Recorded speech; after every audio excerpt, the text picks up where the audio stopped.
Selamat datang di Waramena Channel. Waramena Channel menyajikan konten serba ada, all in one. Tapi jangan lupa subscribe ya. Oke? Setuju?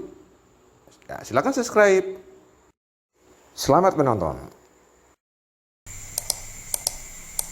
Nah, sekarang kita akan membuat database list nama orang-orang yang akan diundang.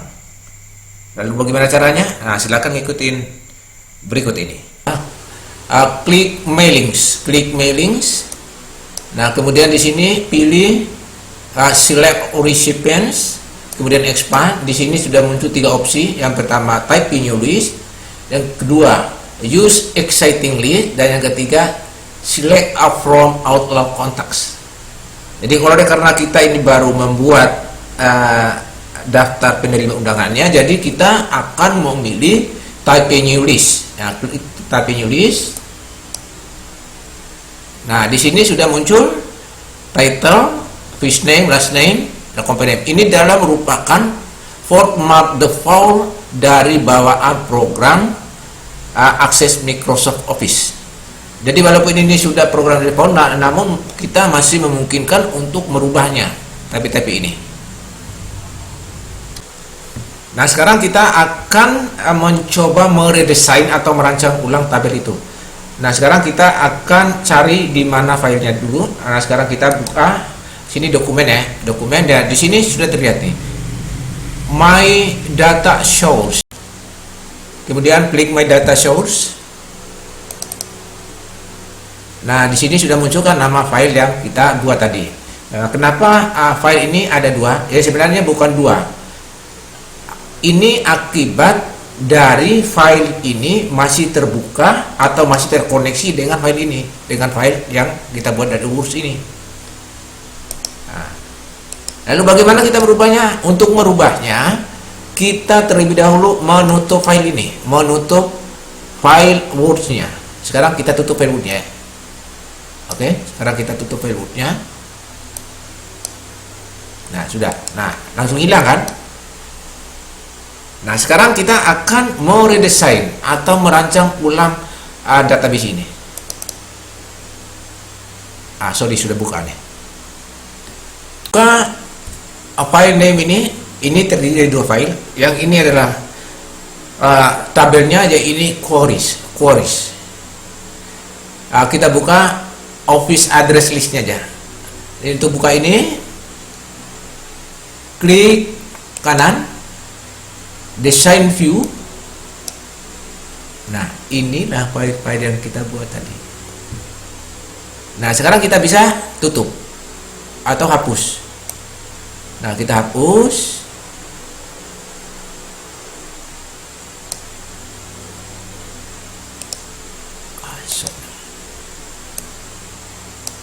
Oke, sekarang kita hapus di tampilannya aja nih. Nah, di sini nama, kemudian di sini delete. Nih, klik delete pada tab home. Di sini ada delete. Klik OK.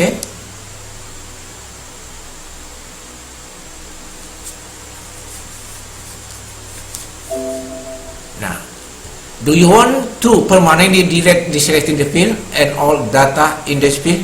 Klik yes untuk menghapusnya. Nah, sekarang tinggal muncul first name dan nama. Sekarang kita rubah first name-nya dengan menggunakan design view. Nah, kita pindahkan ke atas ini. Nah, di sini kita rubah dengan alamat.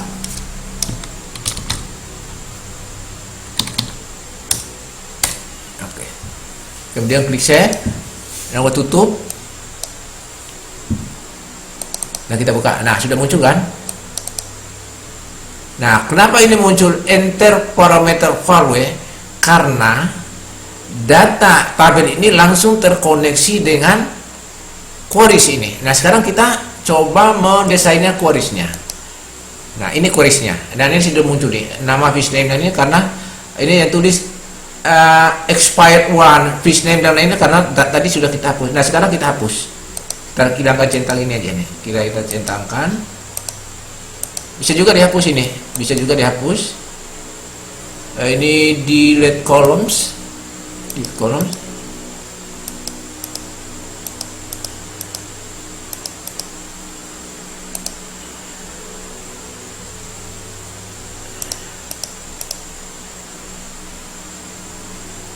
sekarang kita rubah ini dengan alamat.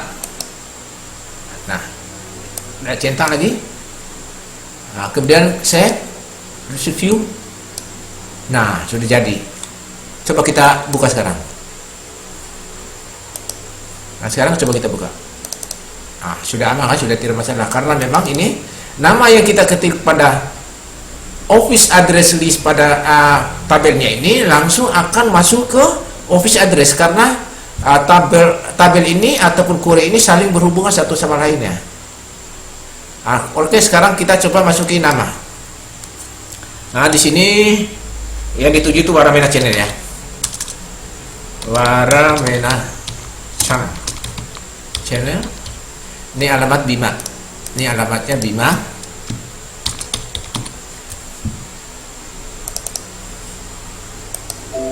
Nah, kebetulan klik tinggal tutup, klik yes. Nah, langsung masuk kan? Di query-nya langsung masuk dia. Nah, untuk pembuktiannya kita akan coba. Nah, oke.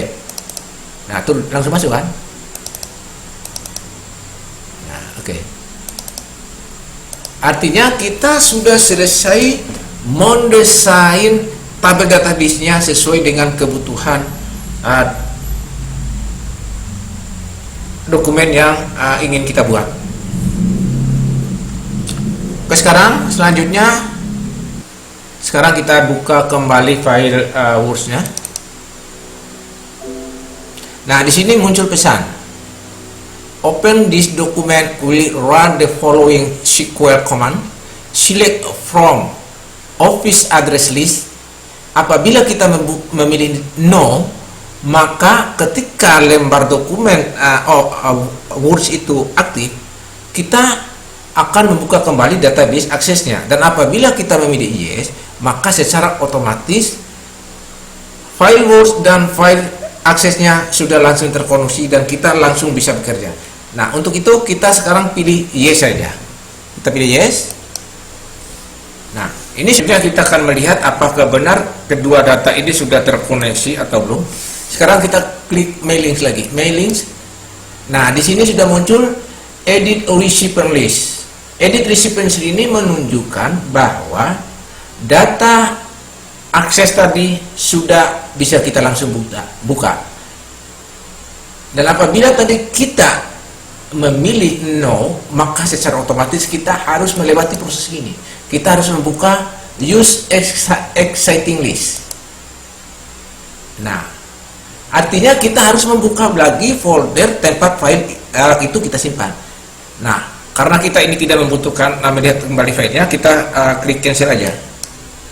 Nah, sekarang kita akan edit list, edit recipient list atau edit daftar penerimanya. Kita edit. Nah, ini sudah muncul nama-namanya. Nama-nama ini kita bisa mengeditnya di sini dan kita juga bisa mengedit seperti yang saya jelaskan pada saat redesign atau merancang ulang tabel database ini. Nah, oke, sekarang bagaimana caranya ketika kita ingin mengedit data ini ataupun input data?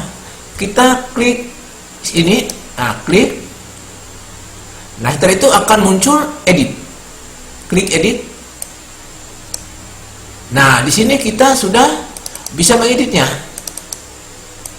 Mengeditnya di sini. Nah, ketika kita ingin menambah data baru, kita harus menekan new entry. Karena ini dari sistem database itu tidak menganut kolomnya tersedia terlebih dahulu. Maksud saya barisnya tidak tersedia sebelum kita menyediakannya. Nah, untuk itu kita harus klik new entry. Nah, di sini langsung muncul kolomnya. Sekarang kita masukin nama penerima baru, contoh saja One Bima. Di sini Tri Jakarta. Nah, jika selesai mengedit atau menginput data, klik OK. Klik OK. Di sini, do you want to update your recipient list and save this change to penerima undangan? Klik yes. Karena kita sudah merubah tadi. Klik yes. Nah, kemudian klik OK. Selanjutnya kita akan mengkoneksi datanya. Karena di undangan ini nama penerimanya ini belum ditentukan, kita akan menentukannya melalui database tadi. Nah, sekarang kita bagaimana caranya? Nah, sekarang kita memasukinya dengan menggunakan insert, masih pada tab menu, insert merge of fields. Nah, di sini kita masuki nama. Kita masuki nama. Nah, di sini ke nama. Sekarang di sini kita langsung ganti dengan alamat tadi. Nah, kita rubah dengan di sini insert merge field lagi dengan alamat. Nah, sekarang kita bagaimana cara melihatnya? Kita akan melihatnya dengan menggunakan preview result. Preview result. Klik preview result. Nah, sudah muncul. Lalu bagaimana melihat selanjutnya? Kita masih menggunakan find our recipients. Nah, itu langsung muncul. Jadi nama-nama yang kita ketik tadi sudah langsung masuk di sini. Nah, sudah misalnya langsung kan? Nah, habis. Nah, inilah kemudahan kalau kita membuat dokumen seperti surat menyurat atau undangan itu menggunakan database. Ini adalah kelebihannya. Jadi kita tidak perlu lagi membuat halaman itu sebanyak orang yang kita undang atau dokumen yang kita butuhkan, tapi kita hanya membuatnya satu lembar saja. Dengan selanjutnya saya akan jelaskan cara printnya atau mencetak dokumennya. Nah, untuk mencetak dokumen ini kita masih berada posisi tab mailing. Saya ada tab mailing di sini. Klik finish and merge, expand sini, expand. Nah, di sini sudah muncul print dokumen. Print dokumen, klik print documents. Nah, di sini apakah kita mau memilih semua dokumen, artinya nama yang tersedia atau terdaftar di dokumen akses itu akan terprint semua apabila kita memilih all. Dan apabila kita memilih current record, artinya kita memilih halaman yang tampil di lembar kerja saat ini. Nah, apabila kita ingin memilih atau mencetak halaman tertentu saja, maka kita menggunakan from ini diisi dengan halamannya sampai dengan halaman berapa. Kemudian klik OK. Nah, oleh karena saya tidak mencetak, saya hanya klik cancel saja. Sebab proses cetaknya itu sama saja. Oke. Nah, sekarang dengan demikian maka selesai sudah atau komplit sudah cara membuat database dokumen, baik surat menyurat, kemudian membuat amplopnya, sama saja pembuatannya. Jadi saya mengucapkan terima kasih atas waktunya menonton, dan semoga konten ini bermanfaat. Sampai jumpa di konten Waramena Channel lainnya. Dadah. Wassalamualaikum warahmatullahi wabarakatuh.